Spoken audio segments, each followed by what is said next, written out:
എല്ലാവർക്കും സ്വാഗതം. ഈ വീഡിയോയിൽ ഞാൻ പരിചയപ്പെടുത്തുന്നത് അവലാഞ്ചെയാണ്. ഊട്ടിയിൽ നിന്നും 28 കിലോമീറ്റർ അകലെയായിട്ടാണ് അവലാഞ്ച് സ്ഥിതി ചെയ്യുന്നത്. നാട്ടിൽ കേട്ടുപരിചയിച്ച പേരുകൾക്കൊന്നുമില്ലാത്ത ഒരു ഭംഗി ഈ നാടിനുണ്ട്. വെറുതെ ഒന്ന് നോക്കിയാൽ പോലും ഒരു മനുഷ്യനെയും കാണാൻ സാധിക്കാത്ത വിധം ഒറ്റപ്പെട്ടതും നിഗൂഢത നിറഞ്ഞതുമായ ഒരു സ്ഥലമാണിത്. വഴിയിലെ സൈൻ ബോർഡും ഗൂഗിൾ മാപ്പുമൊക്കെ നോക്കിപ്പോയാൽ വഴി തെറ്റുമോ എന്ന് ഓരോ നിമിഷവും ചിന്തിച്ചു പോകുന്ന തരത്തിലുള്ള അപാരമായ ഒറ്റപ്പെടലാണ് അവലാഞ്ചയിലേക്കുള്ള യാത്രയുടെ ഏറ്റവും വലിയ ത്രില്ല് എന്ന് പറയുന്നത്.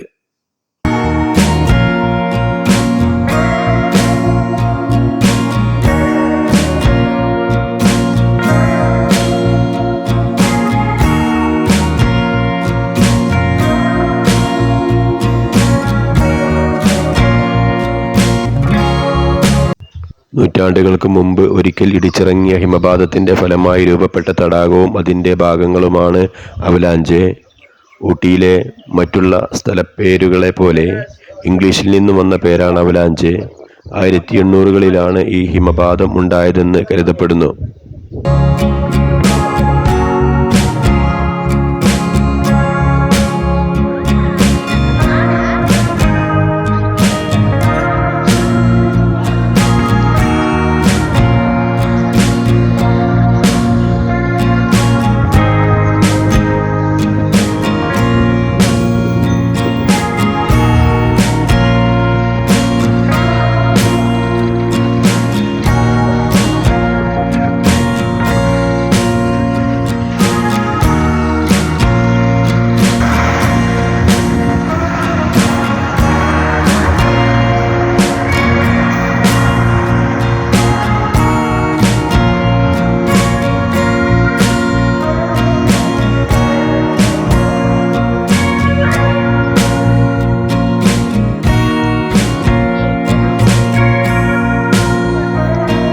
അവലാഞ്ചയിൽ ക്യാൻറ്റീൻ പ്രവർത്തിക്കുന്നുണ്ട്. ഊണ്, ചായ, മറ്റ് ലഘു ഭക്ഷണങ്ങളൊക്കെ ഇവിടെ നിന്നും ലഭിക്കുന്നതാണ്. അവലാഞ്ചെ തടാകം ശുദ്ധജല തടാകമായതിനാൽ ഇതിൽ വളരുന്ന ശുദ്ധജല മത്സ്യങ്ങളെ ചൂണ്ടയിട്ട് പിടിച്ച് പാകം ചെയ്തത് ഇവിടെ നിന്നും ലഭിക്കുന്നതാണ്. കൂടാതെ ഓഫ് റോഡ് സവാരി നടത്തുന്നതിന് ഫോറസ്റ്റ് ഡിപ്പാർട്ട്മെൻറ്റിൻ്റെ ജീപ്പുകളും ലഭ്യമാണ്.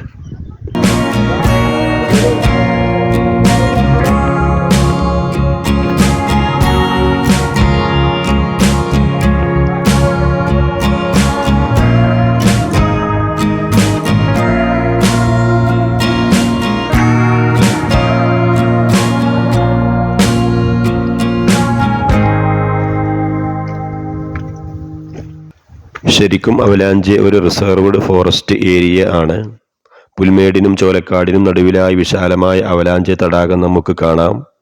തടാകത്തിന് ചുറ്റും കാണപ്പെടുന്ന പാറക്കല്ലുകളും സമീപത്തായി പൂത്തിലഞ്ഞു നിൽക്കുന്ന ഓർക്കിഡുകളും മറ്റ് വൃക്ഷങ്ങളും ചേർന്ന് മറ്റ് എവിടെയോ എത്തിയ ഒരു പ്രതീതിയാണ് സഞ്ചാരികൾക്കുണ്ടാക്കുന്നത്.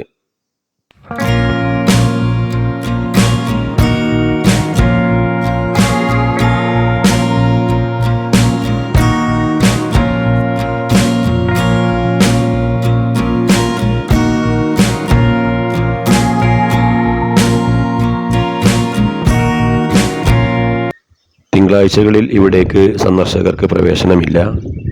രാവിലെ 8 മുതൽ വൈകിട്ട് 3 മണി വരെ ഇവിടേക്ക് പ്രവേശിക്കാവുന്നതാണ്. ഞങ്ങൾ സന്ദർശിക്കുന്ന സമയത്ത് തടാകത്തിൽ വെള്ളം കുറവായിരുന്നു. അതുകൊണ്ട് തന്നെ വേണ്ടത്ര സംതൃപ്തി തോന്നിയില്ല. ജൂൺ മുതൽ സെപ്റ്റംബർ വരെയും പിന്നെ ഡിസംബർ മാസവുമാണ് ഇവിടെ സന്ദർശിക്കുവാൻ അനുയോജ്യമായ സമയം.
അവലാഞ്ചിയിൽ താമസ സൗകര്യമില്ല.